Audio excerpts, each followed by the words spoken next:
I made a game. Or, well, it's almost done. It's definitely getting there, that's for certain.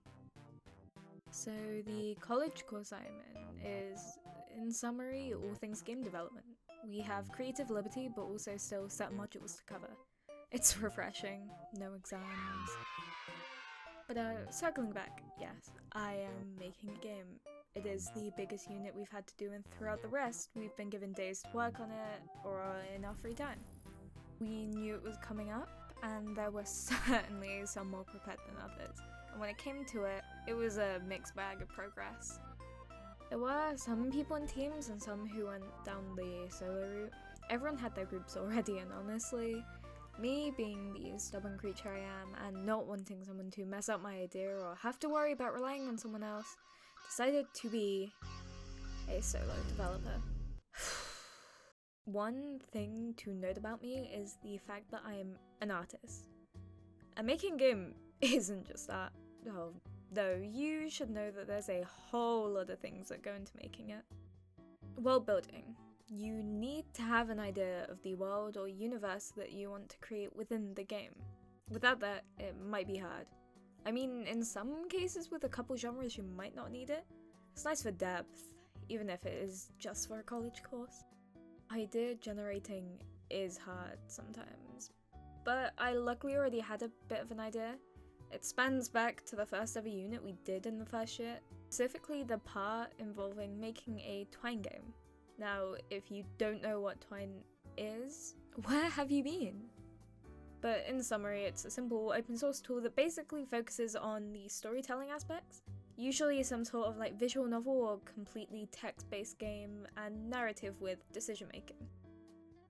But anywho, I dive deep into this. I'll save some explanation and just show you the little bit of my Wix page I had for it. Almost in no way did the game turn out how I planned, with little time to do any graphics or art, so they just never existed. I went so into depth with the themes of biblically accurate angels and angel numbers and just overall religious theming that I had something in me that screamed until I would continue it. I didn't have an opportunity to until later in the year when we got told we could create an idea for a game, which included a big GDD covering the normal things like the aim, genre, feasibility, demographics, all those technical details. All that boring stuff has to be figured out. But characters and the world were really fun to start thinking about in more detail, especially in regards to the hierarchy and how it would work, and it got those cogs whirring. Inner child me was rolling in joy at creating characters for something more, since we hadn't in a while. This GDD that I have behind me is the very first edition. The current one, if we move forward, is the 4th version. The ideas haven't changed much, but it certainly has been made more realistic since all I am making is a demo. I also got to make one of my favourite characters from the universe in 3D, which was cool. I will explain the story behind the game later on, but in summary, I wanted to have an exploration-focused RPG that featured some turn-based combat, but oh boy, there is so much behind the demo that I've been working on. Secondly, planning. Obviously, I mentioned the GDD just now, but you need a clear idea of everything that will be needed. This ranges from art assets, mechanics, music, all sorts. As a solo dev, it was a lot to look upon and just even think of. But after getting all the ideas down for what I needed to garner for the demo, I was happy. What things were planned, I hear? Well, I'll give you a little list of the mechanics needed. There's movement, kinda obvious, an interaction system for the objects and characters, which also ties into the next thing, which is a whole dialogue system, a menu system, sound system for music. I did originally plan to have a combat system since, turn-based, but I had to realistically cut it out so that I can finish the game before the end of the year.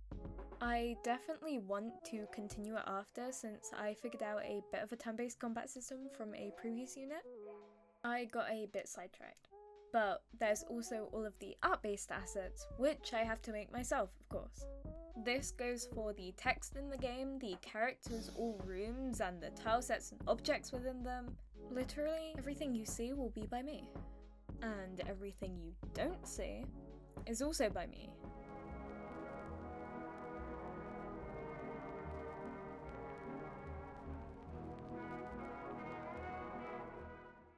I use GameMaker, which is primarily a 2D engine, and certain games like Undertale and Hotline Miami were made using it.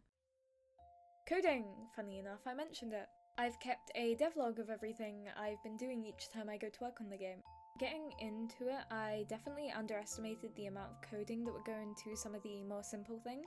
It's definitely painful at points, and I would be lying if I said I hadn't cried due to some coding issues. Considering the last time I'd fully delved into coding was the end of my GCSEs because I took computer science, which I only just about passed. But anyways, the language GameMaker uses is GML, which works similarly to Java and some of the other C languages. It was a roller coaster teaching myself, but honestly addicting to feel the achievement after making some sort of code work. I've managed to get everything to a certain point where I can now just focus on the art assets and finish off making it look all nice. Art. I called myself an artist earlier, but I haven't done anywhere near as much pixel art as I have had to do for this since I wanted it to be like some of my inspirations. It's been a challenge for certain, creating concepts for characters and environments and then transferring those ideas into itty-bitty pixels. Colour schemes also seem a lot harder to do in pixel art than concept or normal art, but I think I've got it down now. The main character who you play as, Aspel, is very similar to a moth. Another important character who is found a little into the demo is based off of an ant, and another is similar to a Hercules beetle.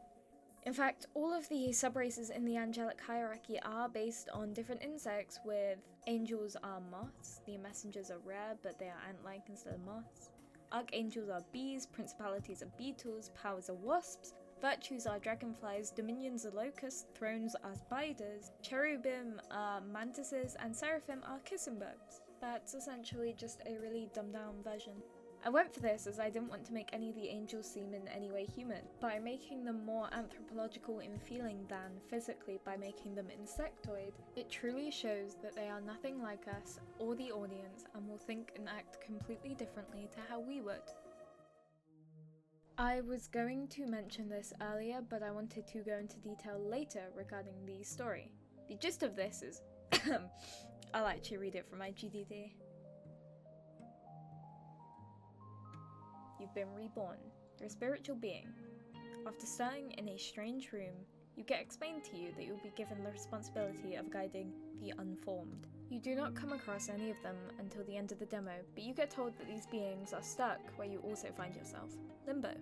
You get told that you have to analyze them and decide if they're able to be sent up or down. Having one-on-one conversations or fights with them will allow you to assess their sin level, and you can either attempt to banish, reform, or guide them. But be careful, every action has a reaction, and you need to make sure that everything goes how they want it to. Only one fight will be in the demo towards the end. However, as this demo is just a straight introduction into the world and what to expect if there ever were to be a full game. But no, there will be no fight in the demo and just the focus being on the introduction into the world and the environment. And oh, what's that you can hear? Music. Oh yeah, you hear that? That's the music that features in my game. It is made by yours truly, or well, initially it is. One of my friends, let's refer to them as Frenchie, was kind enough to help me out. This has involved me making ideas and sending them off to my funny French friend to improve, and they sound so good now.